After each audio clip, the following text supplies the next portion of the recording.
Hey everyone, and welcome back. Until Photoshop CS5, Photoshop has had an awesome automated script which would help users, especially photographers, make contact sheets of their photos. But for some reason, it vanished once Photoshop CS5 came around. Well, after a short absence, contact sheets are back in Photoshop CS6. Let's take a look at how you can create your own contact sheets in Photoshop. Unlike many tasks that you perform in Photoshop, creating a contact sheet doesn't really require much setup. Because it's an automated process, Photoshop does most of the heavy lifting for you. Under the File menu, you'll want to locate the Automate submenu, where you're going to find the Contact Sheet 2 feature, amongst many other automated features that Photoshop includes. The Contact Sheets window is pretty straightforward. The top section deals with your source images. By default, it's set to use a folder that contains the images you want to appear on your contact sheet. Pressing the Choose button will allow you to browse your computer for the folder you want to use. I'm going to choose this folder that contains a bunch of images from a trip to the zoo. When I choose the folder I want, I'm also given the option to include subfolders if there are any. As the folder didn't contain any subfolders, I'm going to leave it be. Now another option you have is to select specific files from different areas of your computer. Notice when I choose the Files option, I'm presented with an empty list.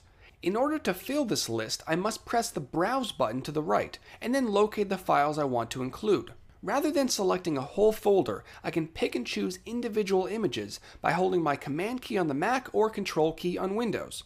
The other advantage to this method is that you're not limited to one folder. Now that I've chosen images from the first folder, I can hop back into the file browser, navigate to the next folder, and choose a few more. This way, you don't have to worry about organizing your photos beforehand. You're free to pick and choose as you wish. The last option is Open Documents, which would come in handy if you've been actively editing your photos and they're still open in Photoshop. Now, a bit further down is the Document control. This will set up the document that the images will be laid out on. Usually, contact sheets are printed on a standard 8.5 by 11 inch paper, but you can enter any size that you require. Of course, there's also the option to change the resolution. As we discussed in the previous video, a higher resolution around 300 will give you very clear, sharp prints, while a lower resolution may result in pixelation. Because the images will not be full size, lowering the resolution to around 150 should be okay. You can also change the color mode, bit depth, and color profile if you or your printer find it necessary.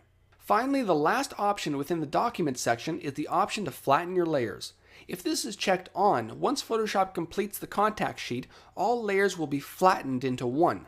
This means that any text that's been added to the image cannot be edited. If you think you may want to edit the text later on or add some effects to the images, you may want to leave this unchecked. Now keep in mind that leaving this unchecked and leaving all the layers intact will definitely increase the file size of your document. The next section deals with the thumbnails of the images. The Place option controls whether the thumbnails are ordered across or down, and the Columns and Rows fields tells Photoshop how many images appear in each column and row. By default, Photoshop will automatically space each photo evenly based on the number of images per column and row. But if you want more control over the spacing, you can turn off Use Auto Spacing and enter your own values. And last, the Rotate for Best Fit option will rotate your thumbnails to better fit them on the page. However, if this option is checked on, you may end up with horizontal thumbnails which are supposed to be vertical. So if you want all thumbnails to be displayed correctly, leave this option off. Finally, last but not least is the caption. If checked on, the file name of the image will be displayed underneath each thumbnail using your font of choice. If you're not too concerned about the file name, you can safely leave this off.